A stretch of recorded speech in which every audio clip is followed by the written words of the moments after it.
Muy buenas tardes, bienvenidos a otra emisión más de Perfiles del 6. En esta ocasión nos encontramos con la directora de Artículo 19, Ana Cristina Ruelas Serna, y vamos a platicar sobre precisamente la situación que vive el periodismo, el quehacer periodístico en nuestro país. Agradecerte, Cristina, y a todo tu equipo el recibir a Canal 6 en esta ocasión. Muchísimas gracias a ti, Julio César, y a Canal 6 por el espacio y por la consideración a este tema que nos convoca el día de hoy. Bueno, de inicio sabemos que Artículo 19 surge en el 87 en Londres, Reino Unido, como parte precisamente de esta Declaración Universal de los Derechos Humanos. De ahí el nombre. Se establece en el 2006, me decías que de manera formal ya hasta el 2008, aquí en nuestro país y para América Latina. Es un trabajo importante el que ustedes vienen haciendo, sobre todo poner en el reflector lo que pasa en el trabajo periodístico. Definitivamente creo que es importante tomar en cuenta que Artículo 19 llega a México con la intención de que se reconozca que sin libertad de expresión y sin libertad de información no se puede avanzar hacia una verdadera democracia. Para Artículo 19 es importante reconocer que una persona ejerce sus libertades en el espacio cívico en la medida en la que existen garantías para expresarte y para informarte y para asociarte. Y en esa medida para nosotros es muy preocupante que un país que se dice democrático, un país que no está en guerra como lo es México, los periodistas se encuentren bajo fuego, que no puedan hacer su trabajo de manera libre y sin miedo y que constantemente se estén enfrentando a diversos modelos o formas de censura. Y también resulta preocupante que lejos de irse tomando mayores medidas y que las cifras que se dan a conocer anualmente pues vayan reduciendo, esto es al contrario, de manera progresiva, y lo vemos, o tomo como referencia el último reporte en donde se advierte que cada 17.4 horas es agredido un periodista de nuestro país, y en lo que va del actual gobierno, si mal no recuerdo, ya son 11 las personas que han perdido la vida. Sí, definitivamente creo que es importante decir que en México más instituciones para garantizar la libertad de expresión no han significado una disminución de los riesgos a los que se enfrenta el periodismo hoy. Desde el 2007, Artículo 19 ha documentado un incremento constante de las agresiones en contra de periodistas, y es importante decir que en los últimos años hemos visto un recrudecimiento de la violencia y un cinismo de la violencia que nunca antes habíamos visto. Los asesinatos se cometen a plena luz del día, enfrente de los familiares de los periodistas, con la intención justamente de mandar un mensaje del silencio.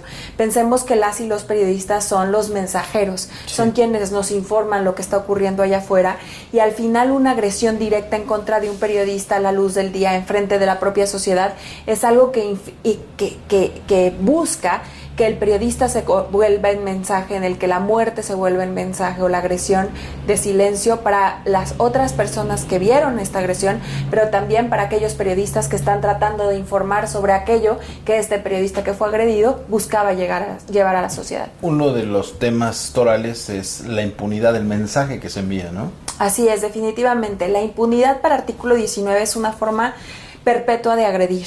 En México, el 99.13% de los casos de agresiones en contra de la prensa se quedan sin investigar.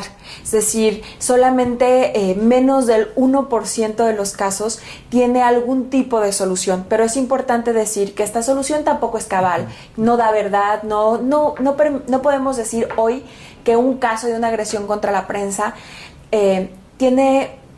garantiza el derecho a la verdad de las víctimas. ¿Por qué? Porque hasta la fecha la mayoría de los casos en los que se ha perseguido a algunos de los autores han sido estos autores materiales, es decir, aquellos que tiran del gatillo, aquellos que ponen el papelito de la amenaza, etcétera, más no aquellos autores que ordenan a los sicarios ir en contra de un periodista, desaparecerlos, torturarlos, etcétera. ¿Y qué porcentaje está inmiscuido un funcionario en estas agresiones? Bueno, precisamente creo que eso es lo que explica los altos niveles de impunidad. En México, desde siempre, Artículo 19, desde que llegó a México, ha dicho que la mayor amenaza en contra del periodista es el Estado. ¿Por qué? Porque hoy, de las 249 amenazas que Artículo 19 documentó en el primer semestre de 2019, el 42% vinieron de algún agente del Estado. Y esta tendencia ha sido constante. Es importante decir que, si bien es cierto, artículo 19 identifica de estas 249 amenazas, el 42% agentes del Estado, el 12% son del crimen organizado, y otros actores configuran a perpetradores de agresiones en contra de la prensa. Pueden ser, por ejemplo, en momentos electorales, antes y después de las elecciones, los partidos políticos se convierten en grandes perpetradores de agresiones contra la prensa, porque de alguna manera las y los periodistas son los que dan cuenta, por ejemplo, de la compra de votos, sí, etcétera, etcétera. Y en ese sentido, en ciertos momentos hay ciertos actores que se vuelven relevantes, pero siempre, de manera constante, los agentes del Estado han mantenido un lugar importante en las agresiones. Y esto, pues, de alguna manera explica que la impunidad se mantenga, porque el Estado no se investiga a sí mismo. Estas cifras, este análisis que nos compartes, bueno, ya ahora vemos esta situación porque se recaba la información, se da seguimiento, lamentablemente los niveles de impunidad ahí siguen, pero hasta antes de estas cifras, de estos estudios que se realizaban, la impunidad siempre ha estado en nuestro país. Desgraciadamente, México es un país de los más impunes en el mundo y de los más corruptos en el mundo. Y esto también forma parte de la realidad que todos los días las y los periodistas están informando, ¿no? Al final, el silencio es muy rentable para mantener la impunidad y para mantener la corrupción. Y por eso es que México vive hoy como si estuviera en guerra para el ejercicio periodístico. Tenemos más muertos que en Medio Oriente, que países de Medio Oriente donde sí hay actualmente pues eventos bélicos. Así es, y hay que tomar en cuenta que aquellos periodistas, o sea, las agresiones contra periodistas no son daños colaterales al estado de violencia, son intencionales.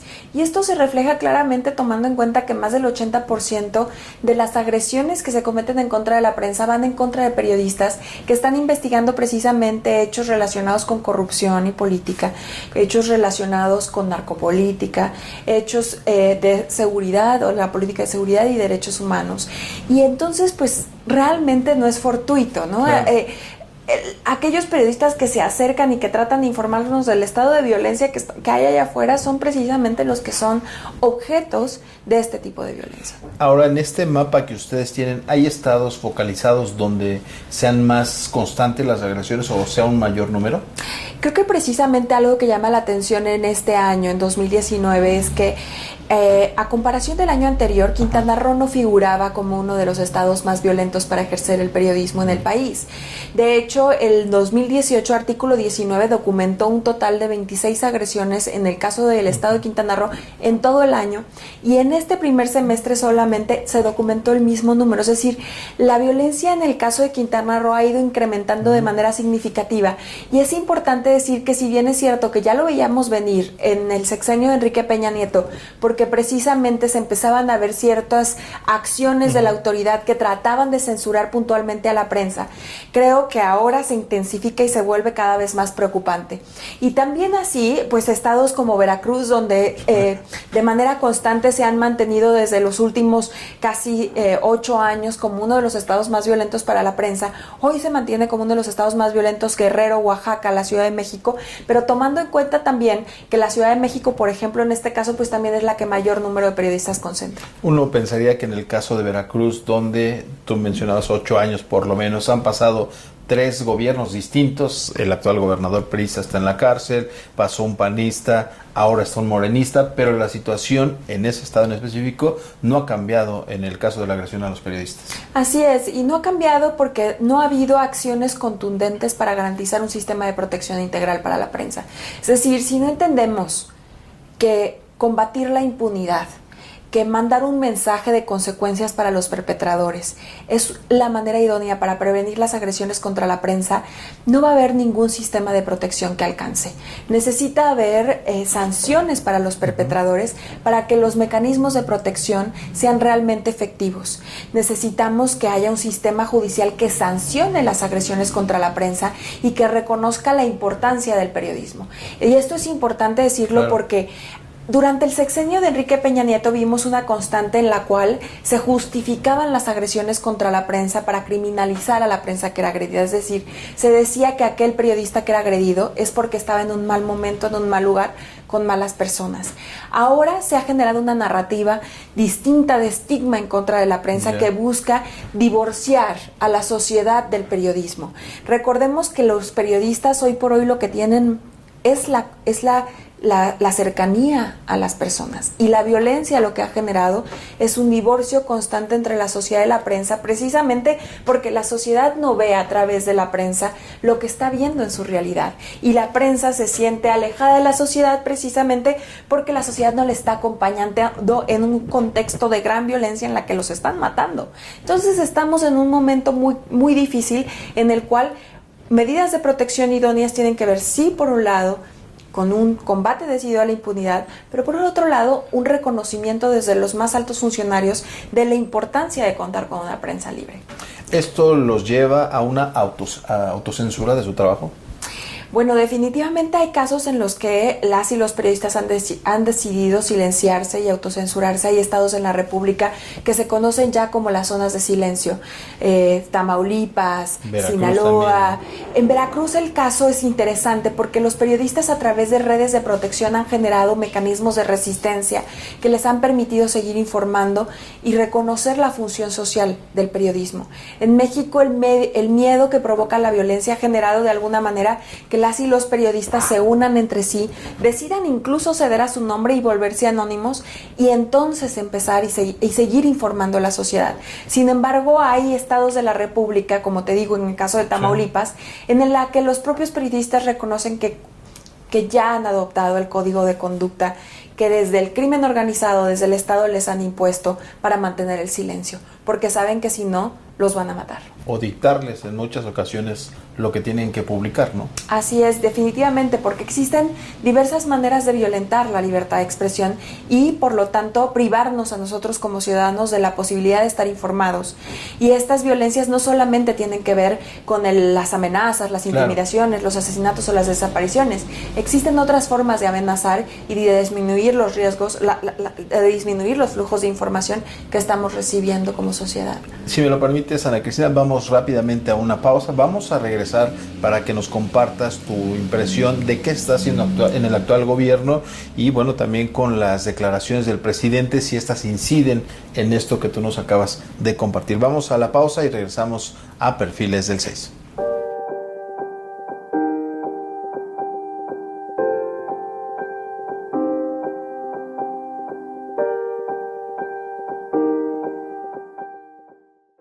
Ya regresamos, estamos conversando en esta ocasión con la directora de Artículo 19, Ana Cristina Ruelas Cernas, sobre la situación del quehacer periodístico, las agresiones a los periodistas en nuestro país. Decíamos antes de la pausa sobre esta situación que lamentablemente impera en algunos puntos de la República Mexicana, donde el crimen organizado incide en la prensa local, donde son amenazados, donde son desaparecidos y lamentablemente el sello de la impunidad está ahí impreso. Yo te llevaría a otro punto, Ana Cristina, porque también desde el Ejecutivo Federal, por lo menos en el actual, a veces las expresiones, los adjetivos que hace hacia la prensa que cubre precisamente esta fuente, pues generaliza, y esto tiene eco en otros funcionarios.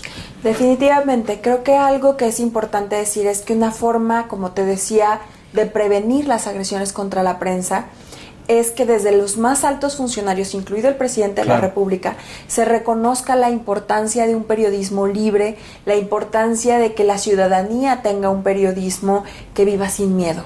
¿Por qué? Porque al final el estigma, en un contexto como como es el de un país que es el más peligroso para ejercer el periodismo, lo que genera es que un envalentamiento o envalentonar a los agresores para decir, bueno, tenemos la venia del más alto funcionario para ir en contra de la prensa. No. Y esto definitivamente es algo muy preocupante porque lo que genera es un ambiente inseguro, incrementa los riesgos y la vulnerabilidad a la que se enfrenta la prensa. Desde artículo 19 ya hemos visto cómo funcionarios públicos en estados como Sinaloa, ¿no? Presidentes municipales en Sinaloa o en Veracruz, empiezan a utilizar el discurso del presidente como una forma para callar al periodismo.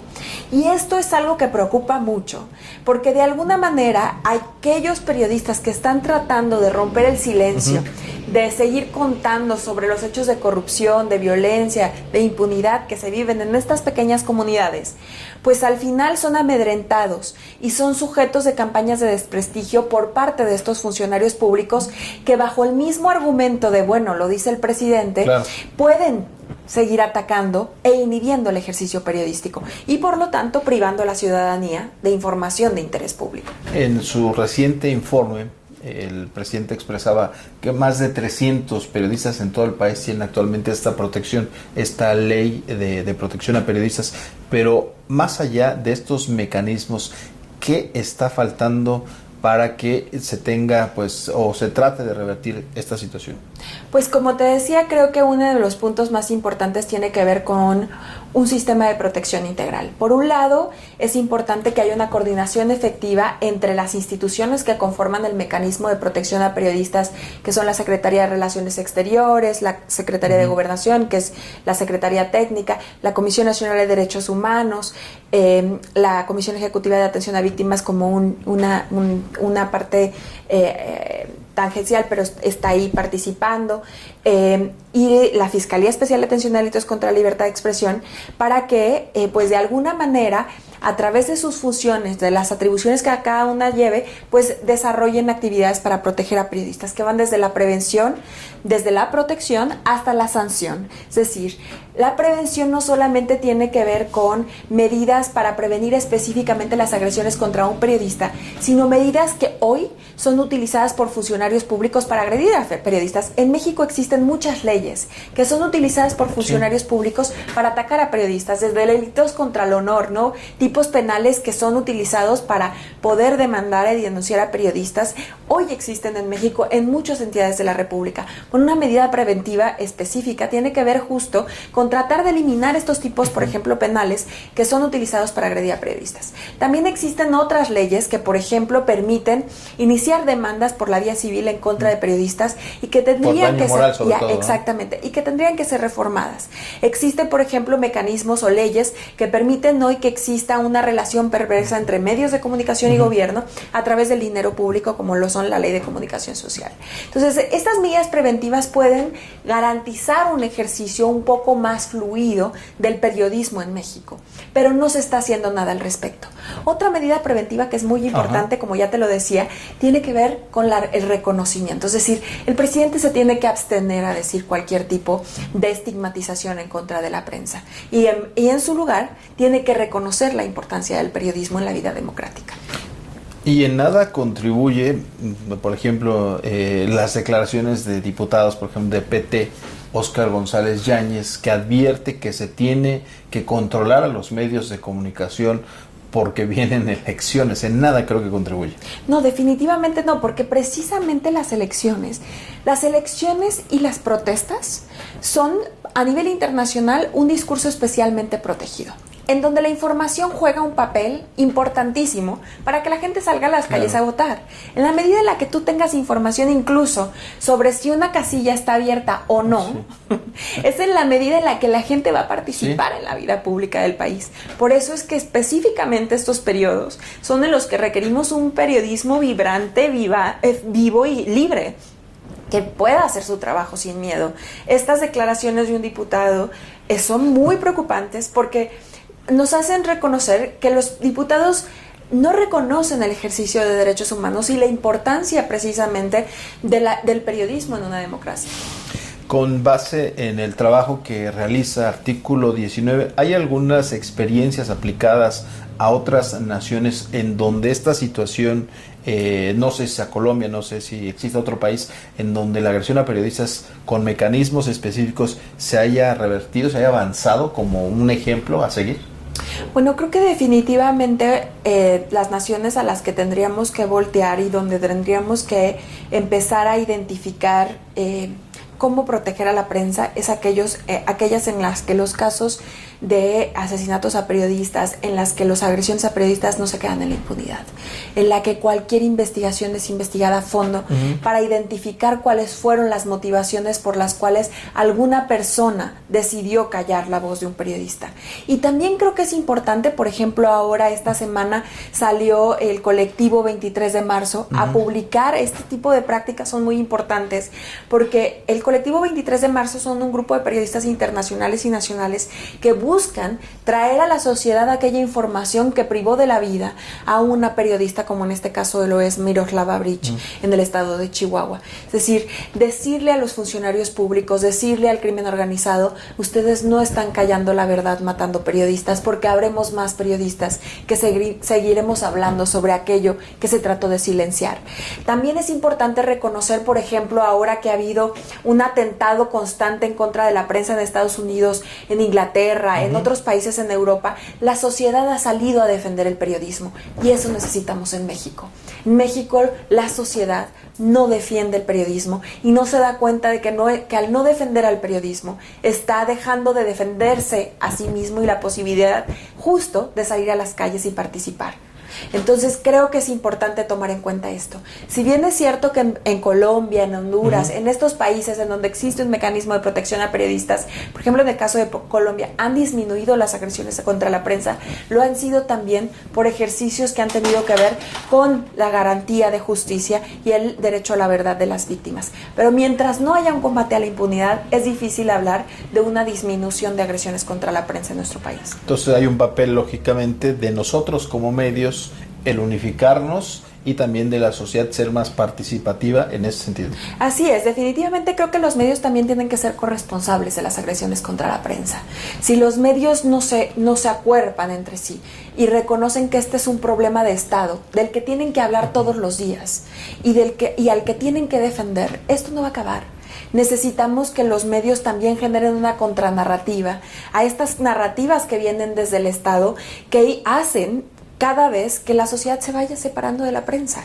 Necesitamos que el periodismo cada vez sea más independiente para que la sociedad sea empática con ese periodismo y empiece a defender ese periodismo. ¿Aportan a esa apertura que tú nos mencionas algo las redes sociales actualmente, las plataformas que existen, como más medios de comunicación? Definitivamente yo creo que el internet hoy es un potenciador de la voz. Creo que es importante reconocer, por ejemplo, que muchos periodistas que hoy han sido asesinados, sabemos de su asesinato porque muchos, por ejemplo, de los que fueron asesinados en 2019 son periodistas comunitarios que daban voz a sus comunidades, como el caso de David Condés en Tejupilco, Estado de México, o el caso de Telésforo, Santiago, en el estado de Oaxaca, y sabemos de sus asesinatos y sabemos de su trabajo gracias también a internet, a las redes sociales, al trabajo, a la tecnología. Cada vez más tenemos conocimiento y nos apropiamos de los contenidos que estos periodistas nos estaban tratando de informar, gracias a las redes sociales y gracias también a las tecnologías. Entonces creo que es importante reconocerlo.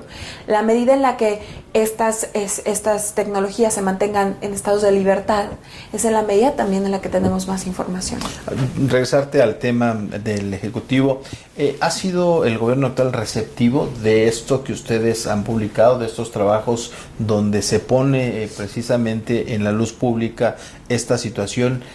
¿Han sido receptivos? ¿Van a trabajar más? ¿Qué les ha dicho el gobierno federal? A ver, creo que es importante reconocer, por un lado, que el mecanismo inició a través de un diagnóstico profundo que hizo la Oficina del Alto Comisionado de las Naciones Unidas de los Derechos Humanos en México, en conjunto con las oficinas y el espacio de observación de organizaciones de la sociedad civil, así como el Consejo Consultivo. Y este es un buen inicio para decir, bueno, necesitamos observar qué es lo que está funcionando y qué es lo que no está funcionando. ¿Qué es lo que no está funcionando? Creo que después de emitir un diagnóstico como este, con un análisis tan profundo, y tan fino sobre las falencias del mecanismo, tendríamos que tener ya en esta fecha una ruta crítica para decir cómo van a implementar las recomendaciones que se van a llevar a cabo, cómo van a garantizar una efectiva coordinación entre el nivel local y el nivel federal que garantice un sistema de protección integral. Y también, por otro lado, creo que también es importante decir que, si bien es cierto, ahora se está fijando dentro del Plan Nacional de Derechos Humanos un punto de partida para la protección a periodistas, es importante que este se lleve a cabo. Es importante, por ejemplo, ver hoy dentro del paquete económico que hay partidas específicas para garantizar la seguridad de las y los periodistas en un contexto de tanta violencia, que no haya reducciones presupuestarias al mecanismo que le inhiban y le hagan sostenible su trabajo, porque ahorita es lo que está sucediendo, son cada vez más periodistas los que requieren protección y no existen los recursos suficientes, y en ese sentido tenemos que ser muy vigilantes de eso. Creo que es importante ver, y este año va a ser determinante para ver que efectivamente cada una de las recomendaciones a las que se sometió el mismo presidente de la República y el mecanismo de protección a periodistas sean implementadas. Y necesitamos definitivamente ver que la Fiscalía Especial de Atención a Delitos contra la Libertad de Expresión dé resultados, porque creo que ha dejado mucho que desear hasta este momento. ¿Qué viene finalmente para artículo 19? Bueno, para artículo 19 sigue mantener en pie nuestra agenda mínima, que tiene que ver precisamente con garantizar la libertad de expresión, garantizar un sistema de protección integral para periodistas, combatir definitivamente la impunidad, hacer fuerte esta nueva Fiscalía Autónoma, que tenga resultados, que aplique el protocolo homologado de investigación de delitos contra la libertad de expresión, que veamos cómo las fiscalías locales lleven a cabo y se apropien de este protocolo para que haya resultados en las investigaciones de agresiones en contra de periodistas, y también definitivamente que haya un terreno legislativo, un terreno que le permita al periodismo hoy ejercer su trabajo sin miedo y de manera libre. Pues esperamos que esto que nos pone sobre la mesa pues cambie, se modifique, mejore en los próximos años. Muchísimas gracias, Ana Cristina. Gracias, artículo 19. Muchísimas gracias a ti. Y gracias a ustedes. Nos vemos en otra próxima emisión de Perfiles del 6. Muy buenas noches.